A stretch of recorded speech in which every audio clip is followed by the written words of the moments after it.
Հարգելի գործընկերներ, շնորհակալություն կարևոր հարցադրումների համար։ Ես հաշվի առնելով մտքերը մի քանի արձանագրում եմ ուզում անել իմ եզրափակիչ ելույթով։ Առաջինը ուզում եմ փաստել, որ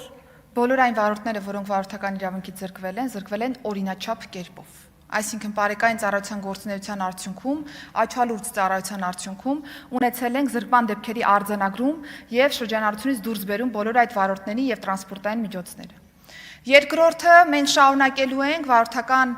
իրավունքի տրամադրման եւ բարեկային ծառայության գործընթացի մասով մեր խիստ վերահսկողությունը եւ այստեղ որևէ ձևով կոմպրոմիսային որևէ լուծումներ չեն նախատեսում։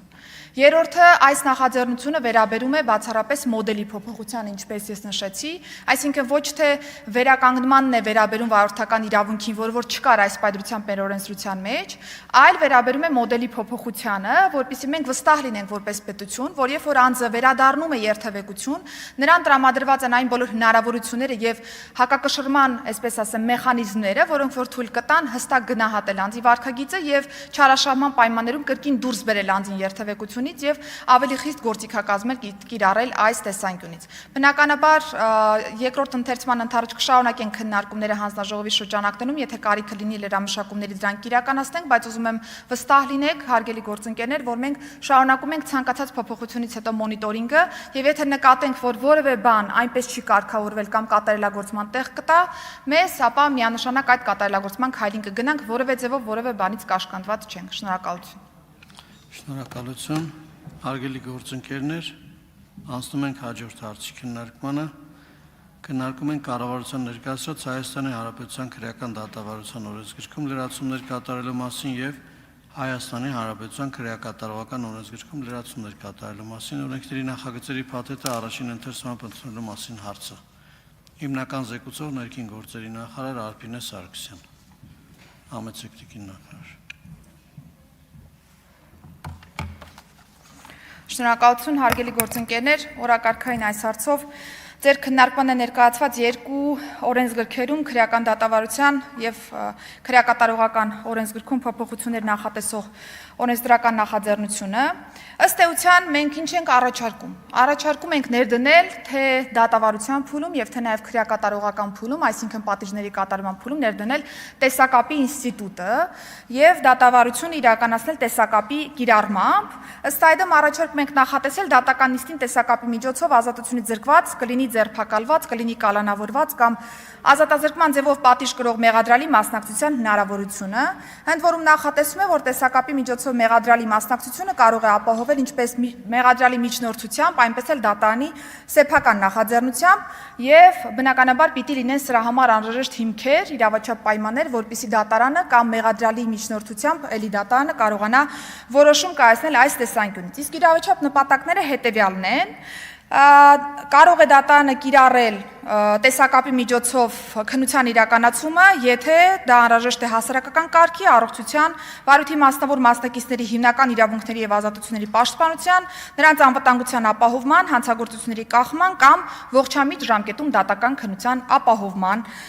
համար։ Այս տեսանկյունից մենք նախատեսել ենք, որ վարույթին այս դեպքում պաշտպանի մասնակցությունը պարտադիր է, եթե դատարանը կայացրել է տեսակապի միջոցով մեղադրալի մասնակցությունը ապահովելու վերաբերյալ որոշում, ընդ որում նախատեսել ենք, որ պաշտպանը դատական նիստին մասնակցում է տեսակապի միջոցով մեղադրալի գտնվելու վայրից, բացառությամբ այն դեպքում, երբ որ կա պաշտպանյալի համաձայնությունը եւ պաշտպանի համաձայնությունը հրաժարվելու այդ իրավունքից եւ միջնորդելու, որպեսզի արդեն պաշտպանը հանդես գա դատական նիստերի ընդհանուր դահլիճից։ Եվ բնականաբար նախատեսել ենք նաեւ կառավարության համար լիազորող նորմ, որպեսզի մենք կարողանանք այս ամբողջ պրոցեսի ինստիտուտի կազմակերպման համար բոլոր չափանիշները, այդ թվում օգտագործվող տեխնիկական միջոցների վերաբերող պայմանները նախատեսենք կառավարության որոշման շրջանակներում, որպեսզի որևէ ձևով չչարաշահվի այս իրավունքը եւ որևէ խնդիր չունենանք։ Եվ բնականաբար համանման փոփոխություններ են առաջարկում նաեւ քրեակատարողական օրենսգրքում, ինչու, որովհետեւ պատիժ կրող դատապարտյալների մասով անընդհատ կարիքը լինում է նաեւ դատական նիստերի կայացման, կարող է վերաբերել հիվանդության հիմքով պատժի հետաձգմանը կամ պատժից ազատելուն կամ պայմանական վաղաժամկետ ազատմանը եւ այսպես շարունակ, եւ այստեղ եւս բավական մեծ ռեսուրս է գնում նաեւ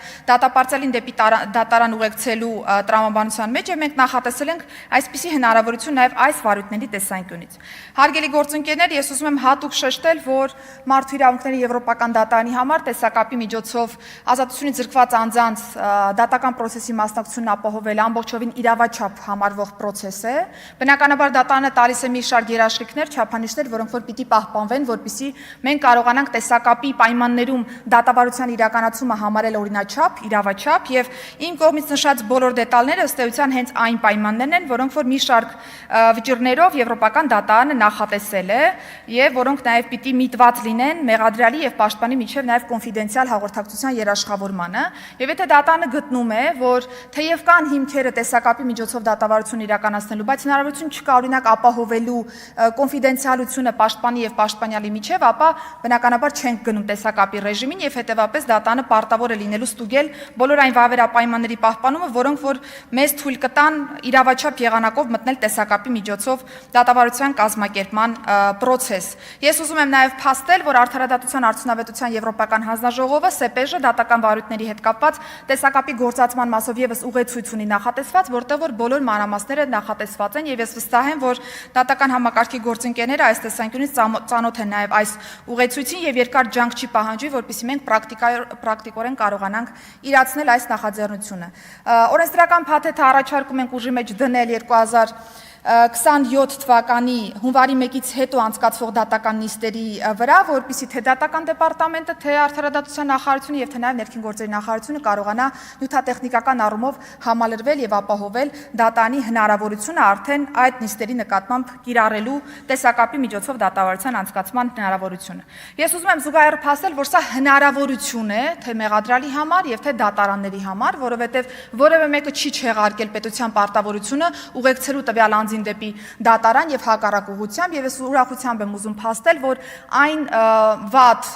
փորձառությամբ հիշողության պրակտիկան, որը որ կար ուղեկցությունների տեսանկյունից, մենք անցյալ տարվա կտրվածքով ամբողջովին կարելի ասել լուծել ենք 98% ուղեկցությունների հայտերի բավարարում ունենք եւ հետեւապես կարող եմ ասել շատ չնչին են եղել այն դեպքերը, երբ որ տեխնիկական պատճառներով կամ ծանրաբեռնվածությունից ելնելով ուղեկցությունները չեն իրականացվել, բայց ես վստահ եմ, որ եթե նաեւ նայենք թվային պատկերը, կնկատենք, որ 98%-ը բավական մեծ թվով ազատություն զրկված անձանց է վերաբերում եւ այն որևէ ձևով համադրելի չէ 2024 թվականի մեր ունեցած վիճակագրական պատկերի հետ։ Քանի որ ժամանակը սպառվեց եւ ես այստեղ կանգ կառնեմ, եթե հարցեր լինեն սիրով։